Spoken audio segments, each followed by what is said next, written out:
Jusqu'au milieu du XXe siècle, servir un rôti était signe d'aisance financière. La viande, ça donne des forces, déclarait-on à grand renfort de vastes campagnes publicitaires.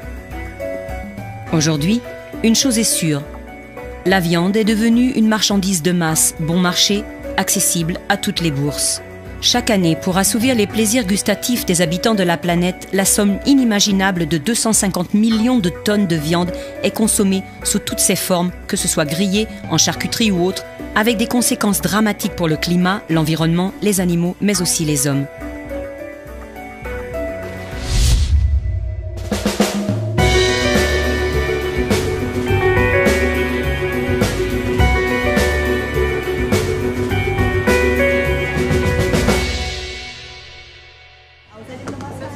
Du point de vue scientifique, les éléments nutritionnels de la viande sont, en moyenne et en fonction du type de viande, 10% de graisse, environ 20% de protéines et 70% d'eau,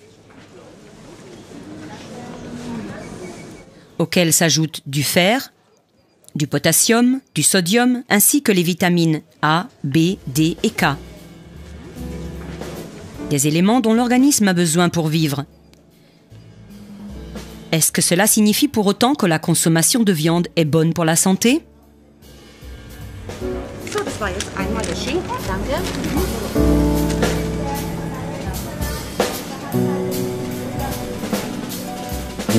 Les gens pensent que la viande est un aliment de base.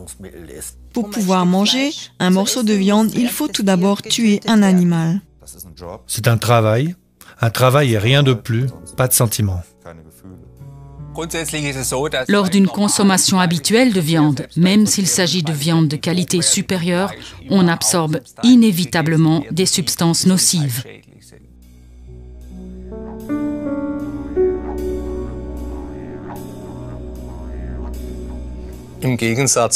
À l'inverse des autres aliments, la viande est un cadavre, un morceau de cadavre.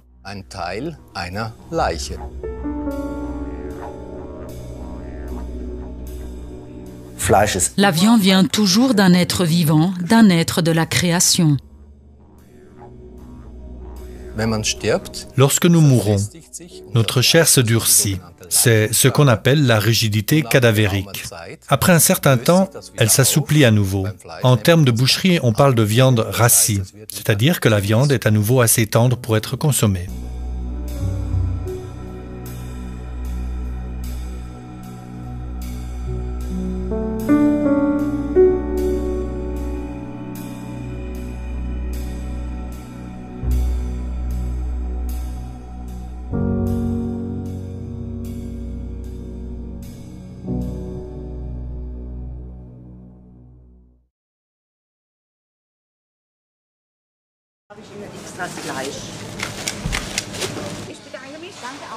En termes commerciaux, on parle de viande fraîche. En 1950, une personne consommait en moyenne 26 kg de viande. Aujourd'hui, ce chiffre est passé à 60 kg. Une telle augmentation peut-elle avoir lieu sans conséquence? Le docteur Annemarie Gross est confrontée chaque jour à des maladies liées au mode nutritionnel. Nous recevons toujours plus de patients souffrant de maladies cardiovasculaires, d'hypertension, de surpoids ou de diabète. Les maladies articulaires augmentent également ainsi que les maladies tumorales, et cela malgré la médecine moderne. Il est intéressant de constater que les maladies augmentent avec la consommation de viande. L'idée répandue qu'il est nécessaire de manger de la viande pour être en bonne santé est depuis longtemps réfutée par la science. Au cours des dernières décennies, de nombreuses études épidémiologiques ont été effectuées et ont montré que la consommation de viande est en corrélation avec de nombreuses maladies, les grandes maladies dites de civilisation, comme par exemple les maladies cardiovasculaires, le diabète, le surpoids, la goutte, le cancer. Encore un exemple. En décembre 2010, ont été publiés les résultats d'une étude suédoise prouvant que le risque d'attaque cérébrale chez les femmes est en rapport avec la consommation de viande.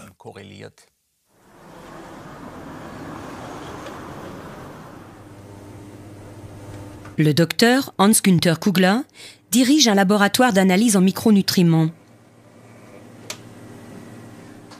L'un de ses livres s'intitule « Manger végétarien, oublier la maladie ». Il faut savoir qu'aujourd'hui, les maladies de civilisation représentent 30% des dépenses publiques de santé, tendance à la hausse. La consommation de viande est en rapport avec l'augmentation de poids. Les êtres humains deviennent de plus en plus gros. Selon l'Organisation mondiale de la santé, il existe actuellement 1,7 milliard de personnes en surpoids. Et le surpoids est l'un des facteurs principaux du diabète de type 2, ce qui fait grimper de manière fulgurante le nombre de malades de diabète. Nous en sommes à 285 millions de diabétiques et la consommation de viande est assurément l'un des facteurs principaux de cette maladie.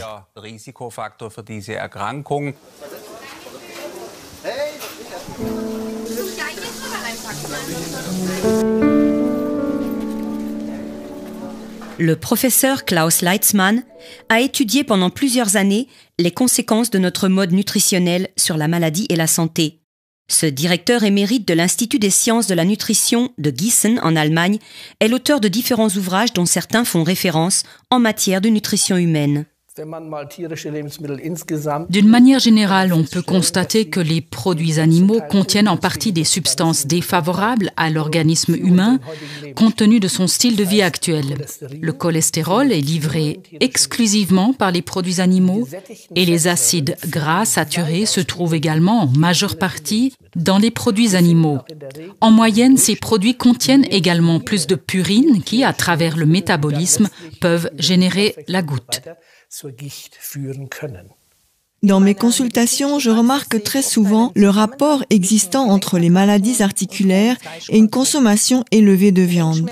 Les douleurs générées amènent les gens à faire appel à de nombreux médicaments antidouleurs, voire même à des béquilles ou des déambulateurs. Il existe déjà plus d'une centaine d'études qui traitent de l'influence de la consommation de viande sur les fréquences de tumeurs et l'une des corrélations les mieux prouvées est celle avec les cancers de l'intestin et du rectum. Les risques augmentent proportionnellement à la quantité de viande consommée. Un autre type de cancer est celui de l'estomac. Là également, il a été prouvé qu'une consommation journalière de 100 grammes de viande peut faire augmenter jusqu'à 5 fois les risques de cancer de l'estomac.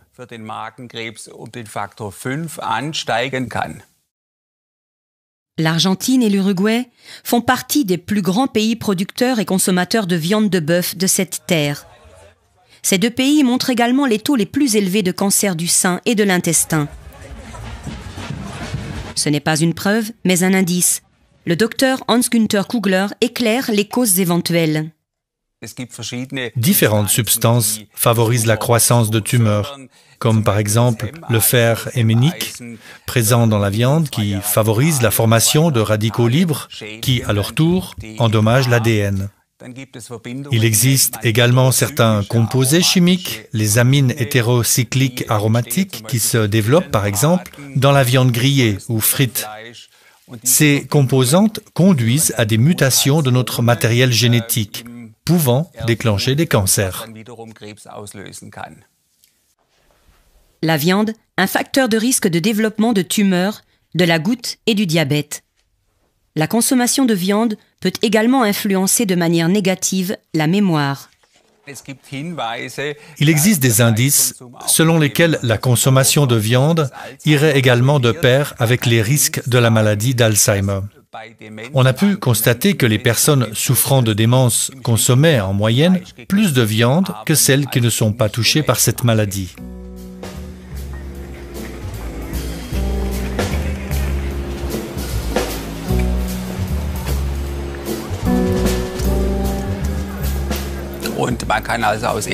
Du point de vue médical, dire la viande donne des forces, c'est simplement commettre une erreur et relève plutôt de l'absurdité.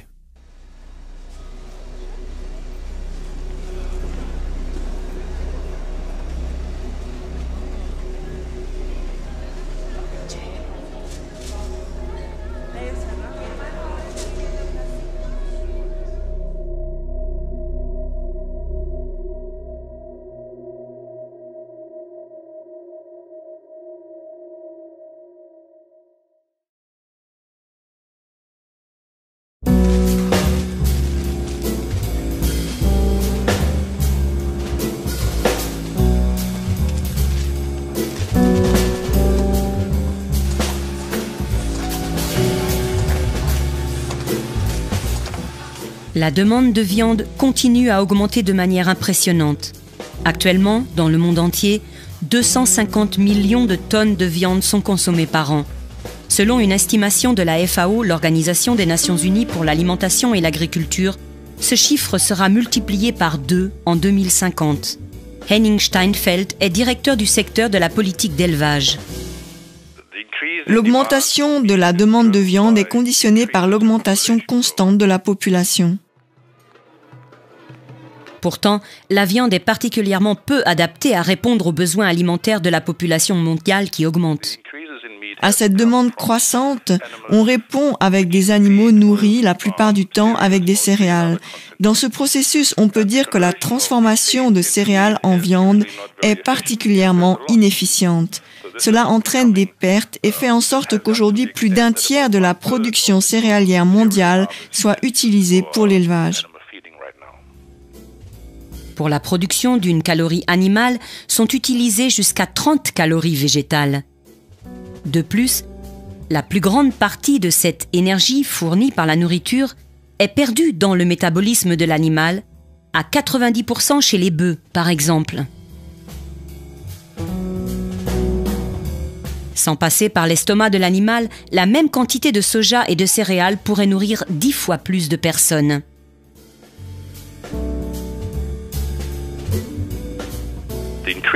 L'augmentation constante de la consommation de viande fait s'envoler les prix alimentaires et les pauvres ont toujours plus de mal à couvrir leurs besoins alimentaires. 6 moutons, 8 vaches, 25 lapins, 33 porcs et 720 poulets. C'est ce que mange un Européen en moyenne au cours de sa vie.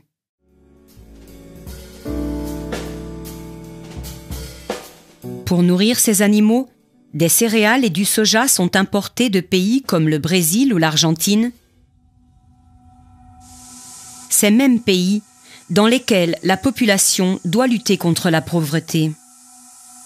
L'ex-rapporteur spécial des Nations Unies sur le droit à l'alimentation, Jean Ziegler, est membre du comité de conseil des droits de l'homme aux Nations Unies. Son jugement a du poids. L'agriculture mondiale pourrait, sans aucun problème, nourrir 12 milliards de personnes. Autrement dit, chaque enfant qui meurt, pendant que nous parlons, est assassiné.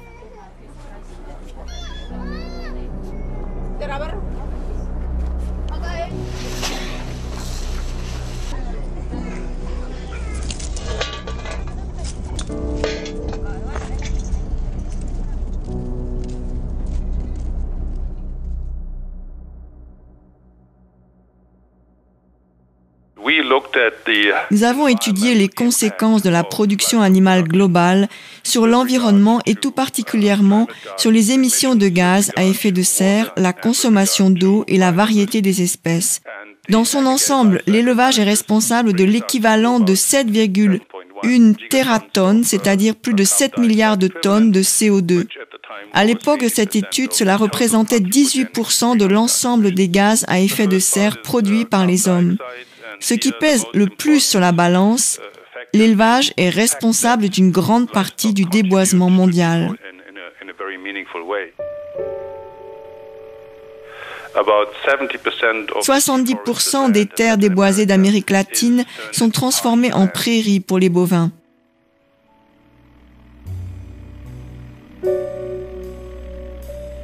Deuxièmement, il y a les émissions de méthane. Ici, elles proviennent en majeure partie des animaux eux-mêmes, des estomacs des ruminants.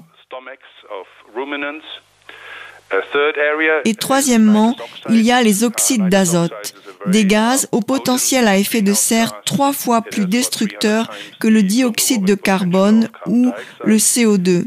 Ces gaz proviennent du fumier, mais également du nombre impressionnant d'engrais utilisés pour la culture des végétaux nécessaires à l'élevage.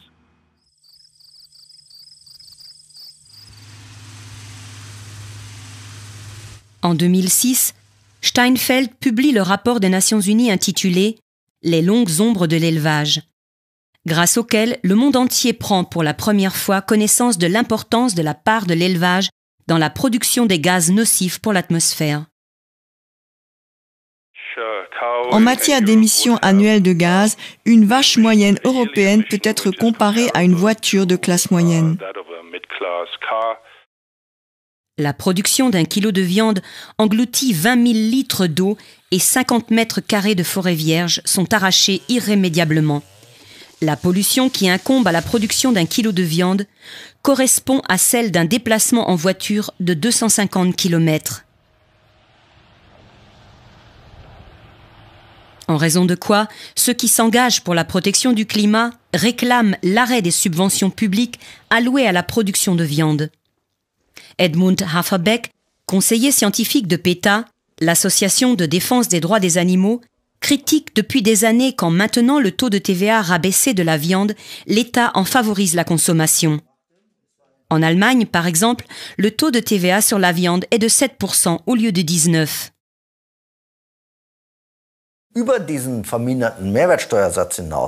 Au-delà de ce fait, la production de viande est soutenue et financée par un très grand nombre de subventions publiques. Plus de la moitié du budget de l'Union européenne est allouée aux subventions agricoles et la plus grande partie de ces dernières investie pour la production animale.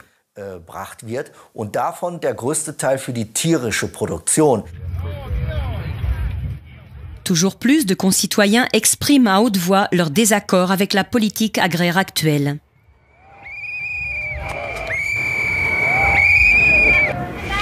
Ils ne veulent qu'une chose, l'argent, l'argent et encore de l'argent.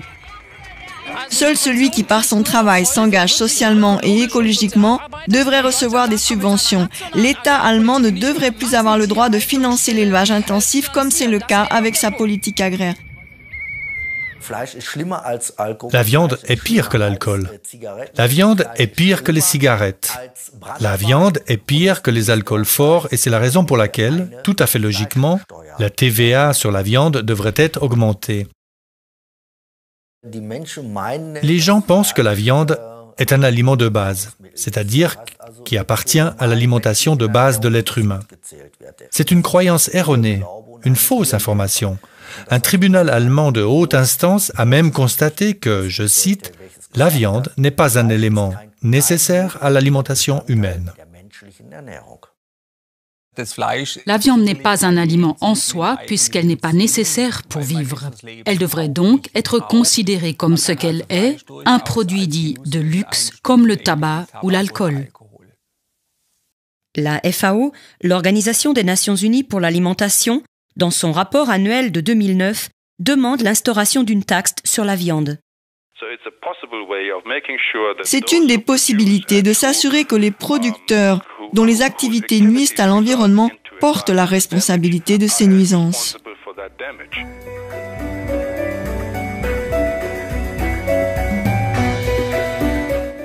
Ignorant toutes ces palabres, la transformation climatique, elle, avance. Globalement, la décennie 2000-2009 a été de loin la plus chaude jamais enregistrée, suivie des années 90 qui, à leur tour, étaient plus chaudes que les années 80. Un changement n'est pas en vue.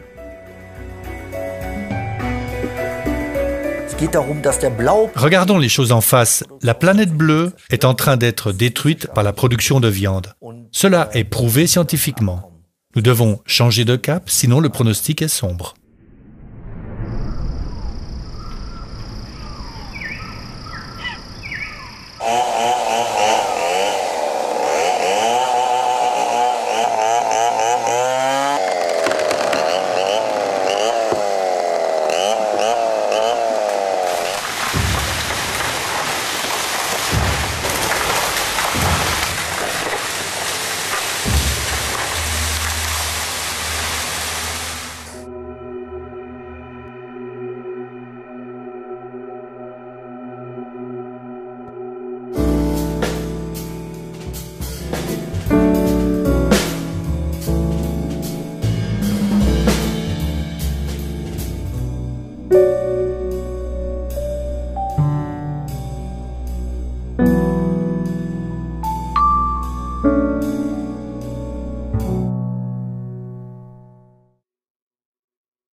Un Européen mange environ 65 kilos de viande par an.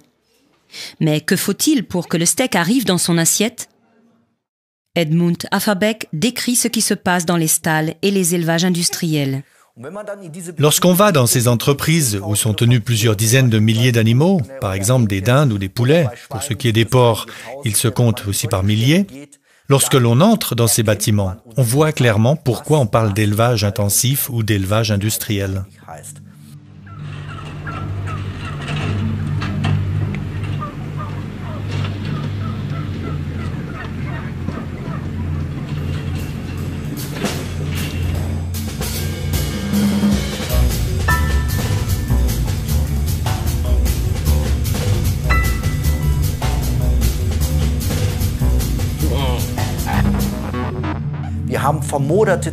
Dans des élevages de dindes et de poulets, nous avons vu des animaux putréfiés, laissés dans cet état pendant des semaines au milieu de leurs congénères. Le taux de mortalité est de 10%. Autrement dit, autant d'animaux qui meurent pendant la période d'élevage.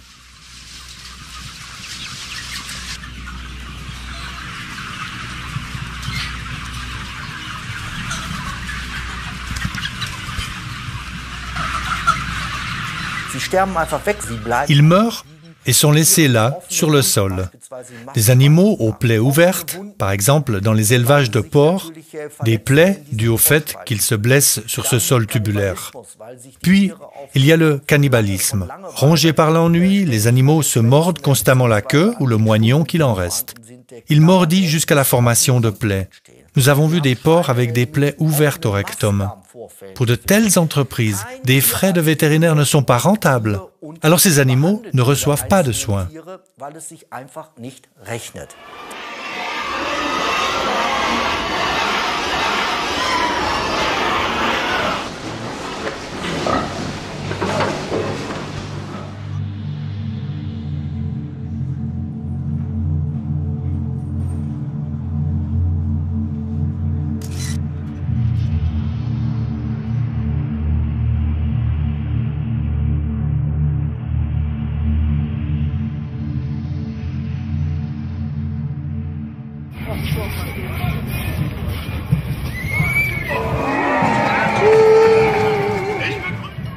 Toujours plus de personnes s'engagent en public pour les droits des animaux, tout comme il y a peu de temps, ces 22 000 manifestants à Berlin.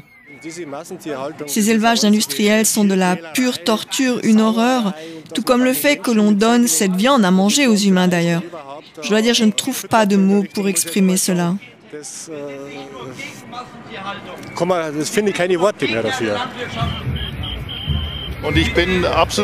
Je suis tout à fait contre le fait de produire des aliments de manière industrielle, contre le fait que les animaux soient maltraités et considérés uniquement comme des marchandises et non comme des êtres vivants. Alors, l'élevage industriel appartiendra-t-il bientôt au passé? L'auteur et journaliste Hans-Ulrich Grimm en doute. Il a rassemblé un nombre impressionnant d'informations sur les thèmes de l'alimentation et de la santé et a jeté un regard dans les coulisses de l'industrie alimentaire. La situation telle qu'elle est aujourd'hui n'est pas arrivée par accident. La situation est telle qu'elle parce qu'il y a de nombreux intérêts en jeu. Allez voir du côté de l'Allemagne du Nord, dans cette région où la torture des volailles va bon train, et regardez ce que proposent les concessionnaires de voitures. Des grosses cylindrées américaines, Jeeps, etc. Là-bas, les garages et les concessions Mercedes sont gigantesques. Dans ces régions, la torture animale rapporte. Je crois qu'il est très important que nous arrêtions enfin de tout faire par profit, surtout en ce qui concerne les produits alimentaires. Là, ça va trop loin. Nous ne pouvons tout de même pas laisser les animaux manger de telles saletés juste pour permettre à l'industrie alimentaire d'en retirer des bénéfices par millions. Les animaux devraient être traités avec soin, tout comme nous voulons être traités. Chacun d'entre nous doit faire le premier pas et acheter consciemment des produits certifiés de l'agriculture biologique. Je crois dans le pouvoir du consommateur. Quelles retombées ont de tels appels lancés aux consommateurs ? Dans le cadre d'une étude faite en Allemagne au niveau national sur le comportement en matière d'achat de nourriture, 70% des personnes interrogées déclarent qu'un élevage qui respecte les besoins des animaux est, pour elles, un critère important. Que répondent à cette même question les clients d'un supermarché? Nous achetons toujours notre viande chez le boucher parce que là, nous savons d'où elle vient. Mais la viande vendue par le boucher du coin ou la vendeuse spécialité du petit supermarché d'à côté provient-elle d'animaux qui ont vécu heureux? Il faut savoir que 98% de la viande proposée à la vente est issue de l'élevage intensif conventionnel. 2% seulement au maximum viennent de ce qu'on appelle l'élevage biologique. Cependant, l'élevage biologique est lui aussi un élevage intensif, juste un peu mieux et avec une alimentation de base un peu meilleure. Mais la différence s'arrête là. C'est pourquoi chacun doit prendre conscience une fois pour toutes, toute viande vendue dans le commerce est normalement issue de l'élevage intensif.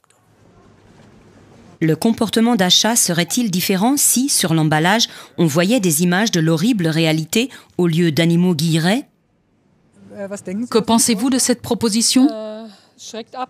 Effrayant, non? En tout cas, je ne trouve pas ça appétissant, c'est sûr. Dégoûtant, tout simplement dégoûtant. Dans ce cas, je ne l'achèterai pas. En 2011, le professeur Dr Hubert Weiger, président de l'Organisation de protection de la nature et de l'environnement Bund en Allemagne, réclame plus de transparence dans le secteur de la production de viande. Sa proposition, mettre sur les étiquettes des produits carnés des images montrant les conditions d'élevage des animaux abattus. Je trouve ça bien. On devrait voir dans quelle étable ils vivent. Je trouve ça bien. Je trouve ça très bien. Cet élevage intensif, ce n'est pas bien, pas sain. Ça rend les animaux malades et les consommateurs aussi, je pense.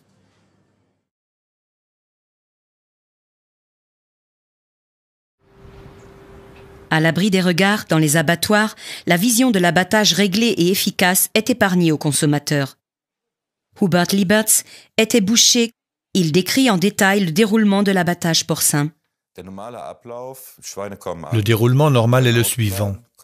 Les porcs arrivent, ils sont débarqués, conduits dans la halle.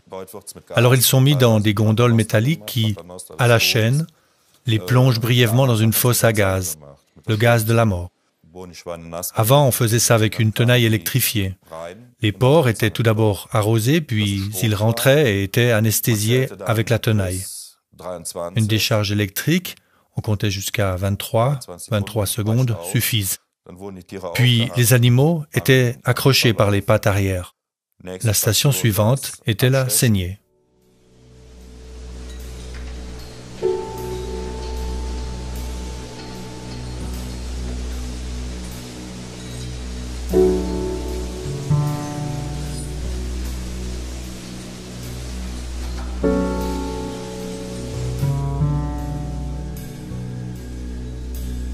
Dans un abattoir allemand de taille moyenne, on abat 200 porcs à l'heure.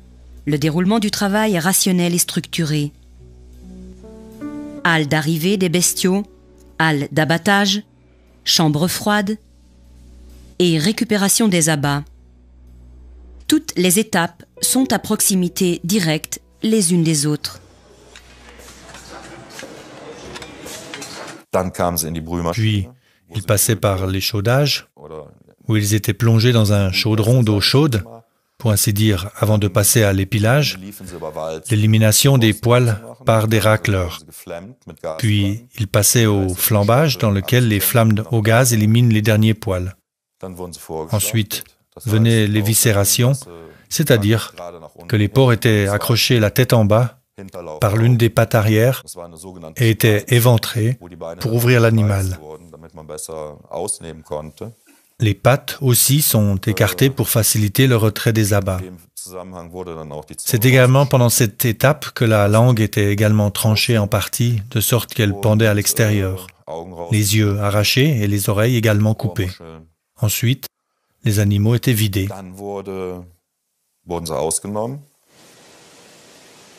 Si tout le monde voyait l'abattage se dérouler devant ses yeux, je suis persuadée qu'un grand nombre de personnes, je dirais même la majorité de la population, ne mangerait plus jamais de viande, car ce qui se passe dans les abattoirs est absolument horrible. Journée porte ouverte à l'abattoir. Le directeur d'un abattoir du sud de l'Allemagne s'efforce de jouer la transparence, mais veut rester anonyme devant la caméra.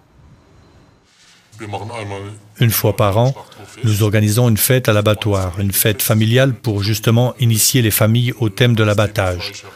Nous faisons des démonstrations d'équarrissage au cours desquelles nous équarrissons des moitiés de porc ou des quarts de bovin pour montrer aux consommateurs d'où vient l'escalope, par exemple, de quel morceau de l'animal elle est issue.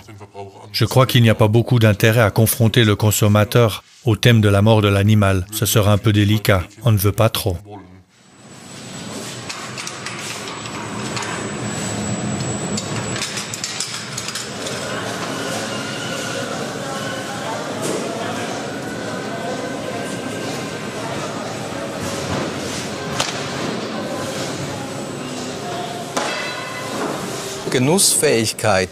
La consommabilité de la viande dépend en grande partie du fait que les muscles sont complètement vidés de leur sang.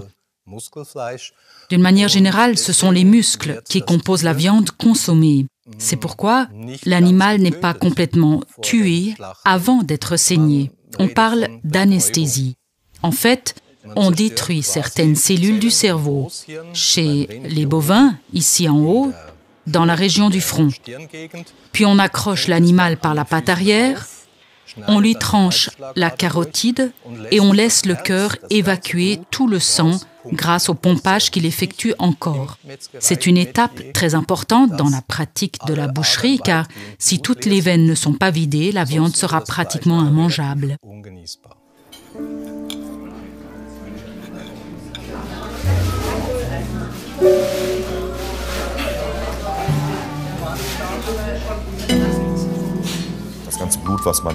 Autrefois, quand un bœuf ou une vache était saigné, il ne coulait pas seulement de quoi remplir un verre de bière ou de jus de fruits, mais des fûts entiers de sang.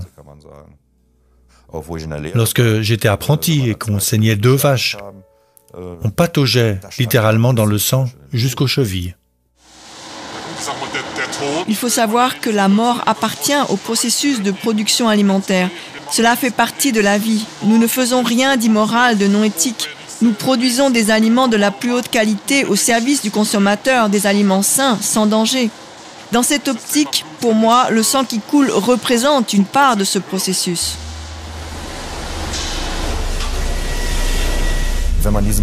Quand on exerce cette profession pendant un certain temps et qu'on travaille constamment sur la chaîne d'abattage, on devient de plus en plus insensible.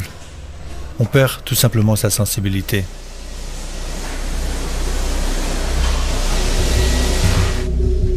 Dans le processus d'abattage, optimiser l'acte de tuer est la réalité quotidienne de tous les employés de la chaîne.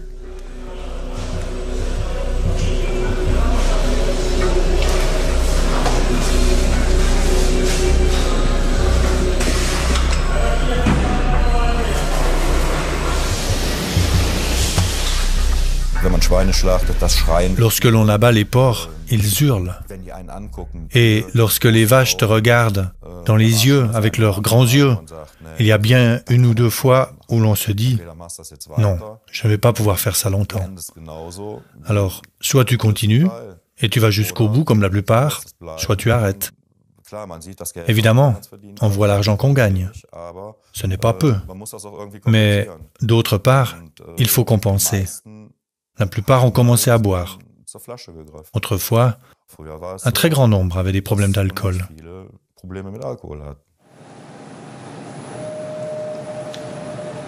De temps en temps, une petite escalope. Si je ne connais pas personnellement le porc, c'est OK. D'ordinaire, lorsque l'on mange de la viande, on ne réfléchit pas au fait qu'elle vient d'un animal. Ou bien, comment c'est pour vous lorsque vous mangez de la viande? Oui, c'est ça. On n'y pense pas ou rarement. À quoi on pense? À être rassasié?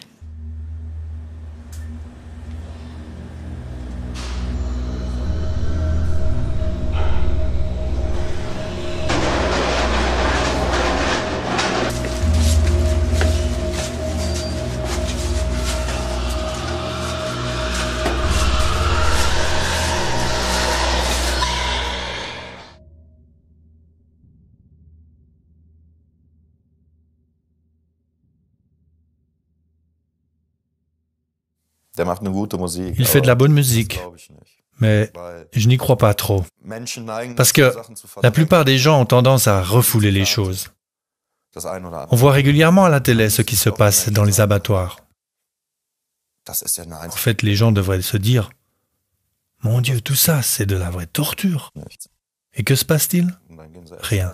Les gens retournent manger un steak et vont prendre un gyros ou une saucisse frite au coin de la rue.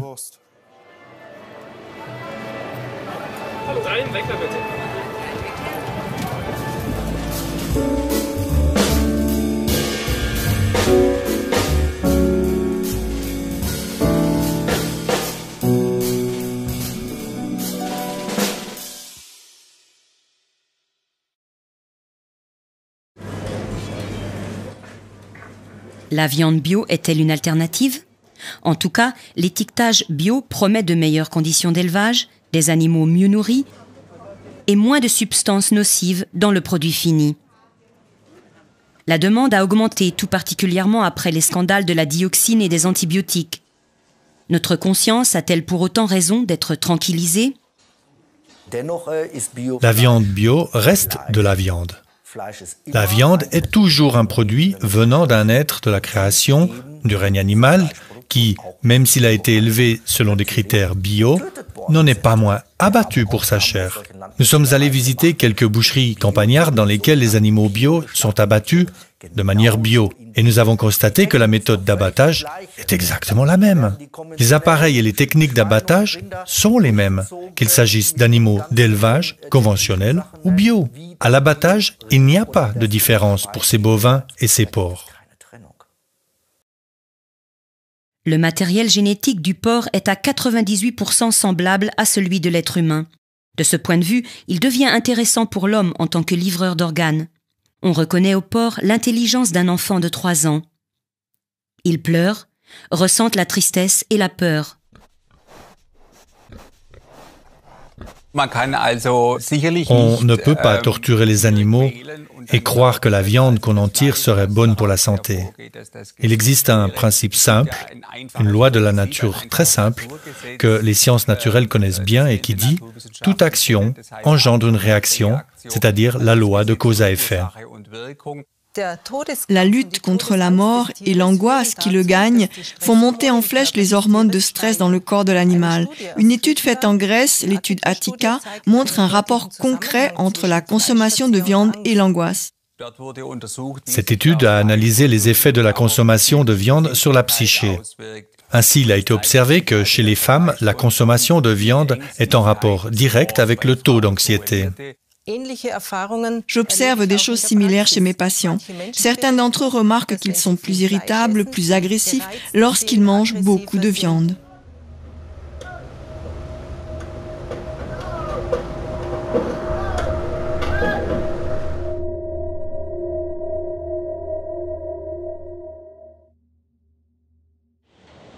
La douleur, le bonheur et le malheur.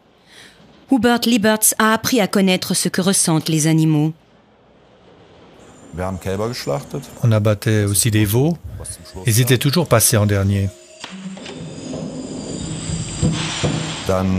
Puis, un jour, j'ai vu une larme dans les yeux d'un veau. Et à partir de là, ça a été fini. Je ne pouvais plus. En passant devant mon chef, je lui ai donné mon tablier, remis mes outils et je lui ai dit de m'envoyer les papiers, que je ne pouvais plus continuer.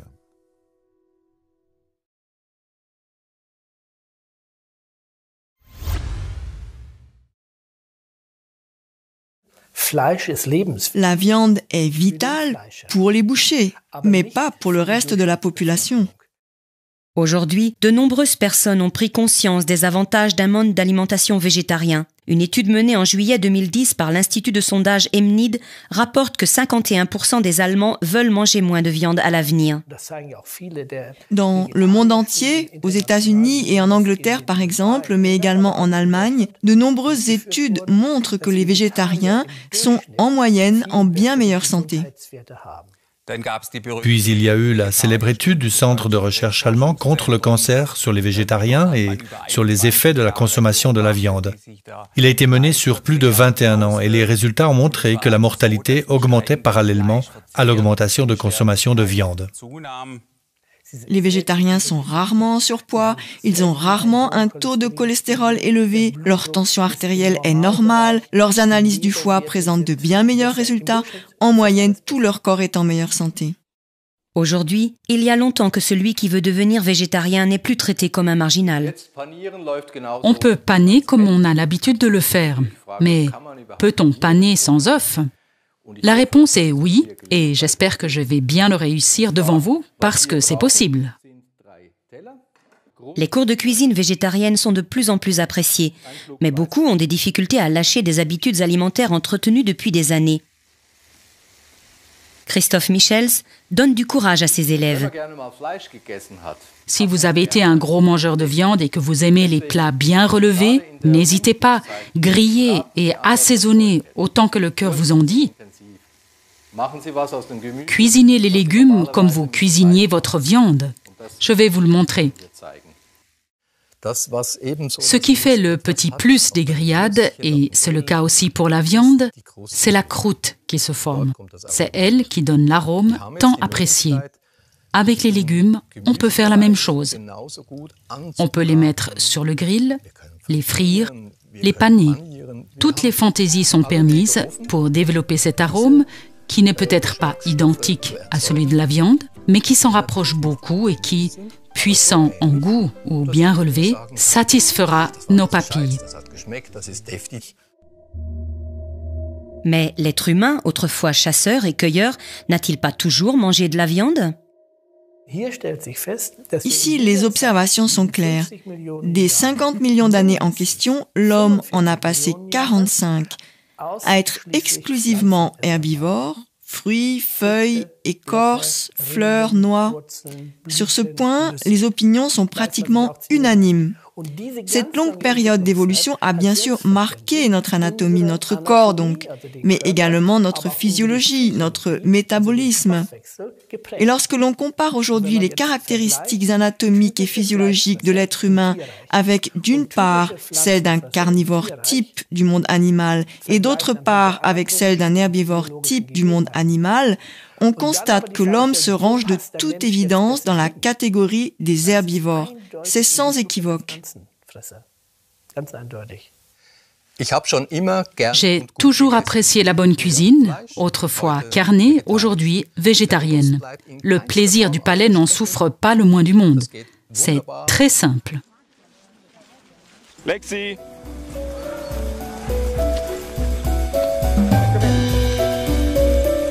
Charlie?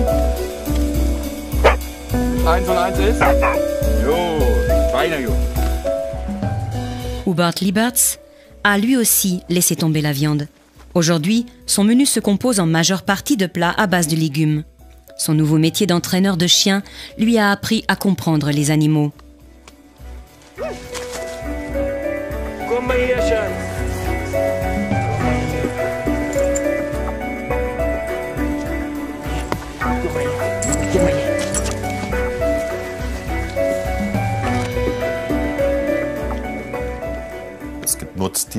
Il y a les animaux d'élevage et les animaux ordinaires, mais pour moi, tous les animaux ont des sentiments et ressentent la souffrance, à la nuance près, qui ne l'expriment pas comme les hommes. Et là, pour moi, il n'y a pas de différence entre un chat, une souris ou tout autre animal. Je ne vois pas de différence, pas non plus avec les animaux dits d'élevage, comme les vaches, les bœufs, les porcs, ni aucun autre animal.